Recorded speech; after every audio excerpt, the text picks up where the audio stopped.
My name is Elena Brooks, and I was 14 when my parents decided I no longer deserved to be treated like their child. It happened on my birthday. I woke up that morning expecting pancakes, a small cake, maybe even a birthday card. Instead, when I entered the kitchen, I found my father, Martin Brooks, standing in front of the refrigerator with a steel latch in his hands. Click. The padlock snapped shut. He turned toward me without a smile. 14 is old enough to start paying your own way, he said. From today on, if you want food, clothes, or school supplies, buy them yourself. I thought he was joking. He wasn't. The next morning, my mother, Diane, locked the pantry too. Then I watched my 12-year-old brother, Ethan, sit at the breakfast table eating expensive fruit, while a brand-new gaming system waited beside him. Ethan received everything. I received nothing. So I started working. At 5 in the morning, I delivered newspapers through freezing rain. After school, I worked at a diner, scrubbing greasy dishes until my hands smelled like soap and cooking oil. In the evenings, I tutored younger students in mathematics. Every dollar went into an envelope hidden beneath my mattress.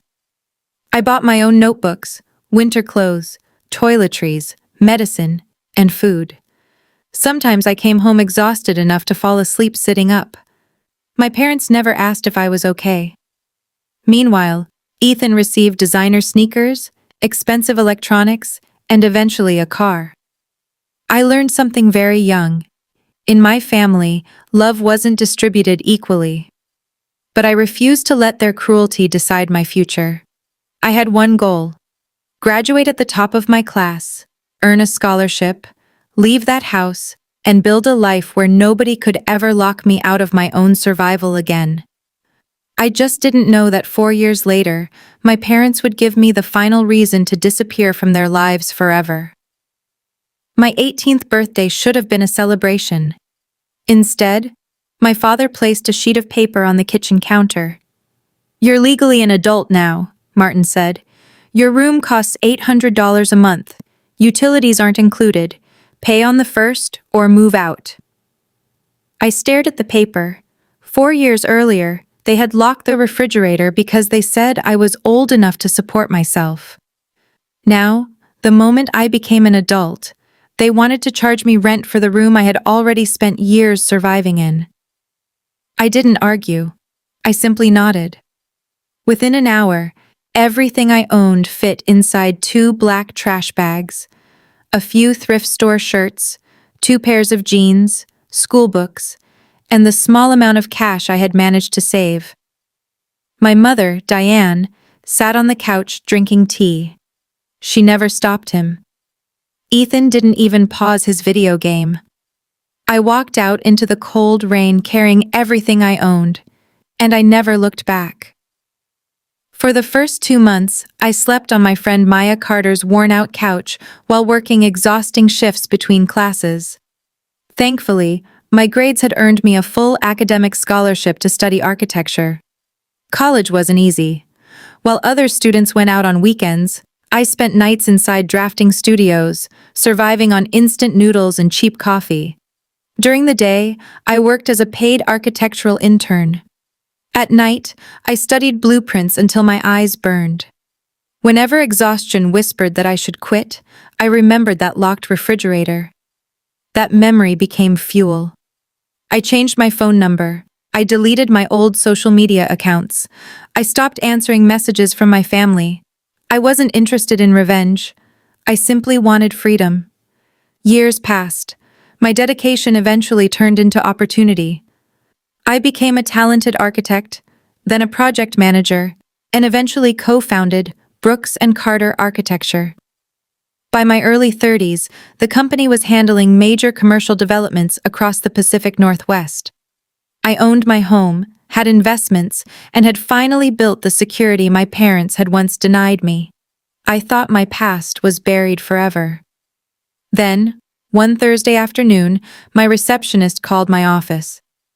"There are 2 people downstairs asking for you," she said hesitantly. I asked who. She paused. "Your parents." I walked into the lobby and immediately recognized them. 16 years had changed Martin and Diane.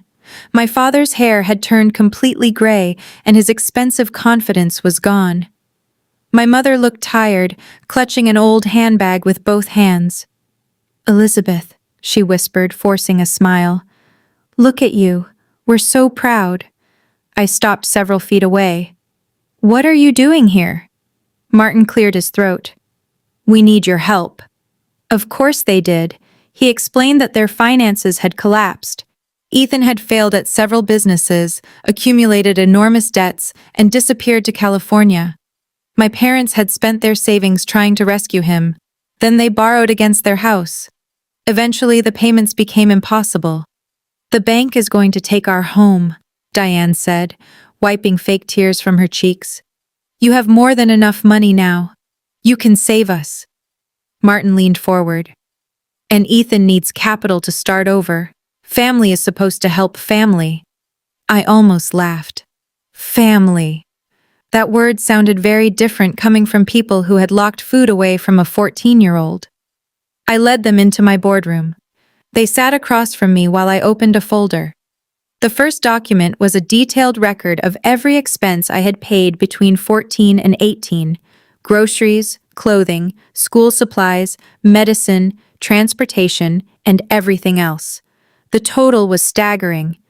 The second document was the eviction notice Martin had given me on my 18th birthday. I placed both papers in front of him. "You remember this?" His face tightened. "That was tough love," he muttered. "No," I said. "That was abandonment." Diane immediately began crying. "You don't understand. We were trying to make you strong." I leaned back. "You didn't make me strong. I became strong despite you." Then I pulled out another document. "This," I said, "is the reason you should have researched who owns your debt before coming here." Martin stared at the paperwork. His expression changed instantly. My company had recently purchased a portfolio of distressed commercial and residential loans from a regional financial institution, and buried inside that portfolio was the mortgage on their house. The same house where they had once demanded $800 a month from me. Now they owed my company hundreds of thousands of dollars. For the first time, my father had absolutely nothing to say. I slid the final document across the table. "You wanted me to rescue your house," I said calmly. "Instead, I'm giving you one opportunity to stay in it." Martin stared at me. "What do you mean?" "I own the debt now. I could demand the property immediately, but I won't." Diane looked confused. I placed a lease agreement in front of them. "You can remain in the house. The rent is exactly $800 a month." Silence filled the room. Martin's hands began trembling. "That's the same amount," he whispered. "Yes," I replied. "The exact amount you demanded from me when I was 18. Diane started crying. "You can't do this to us." I looked directly at her. "I'm not doing anything to you. I'm offering you a choice. Pay the rent on time, or leave." For years, they had taught me that survival came with a price. Now they finally understood their own lesson. Martin slowly picked up the pen. He signed. Diane followed. Neither of them looked at me when they stood. They walked out of my office without the arrogance they had carried through the door. I watched them disappear into the elevator. And strangely, I didn't feel victorious. I felt free. I hadn't destroyed my parents. Their decisions had done that long before they came looking for me. As for Ethan, I never gave him a single dollar. He had spent years receiving everything without earning it. I wasn't going to repeat the mistake my parents had made. I returned to my office, looked through the glass walls of the company I had built, and remembered the 14-year-old girl standing helplessly in front of a locked refrigerator. She had once believed her parents controlled her future. They didn't. I did. And the greatest revenge wasn't making them suffer. It was building a life so successful, peaceful, and independent that I no longer needed their approval.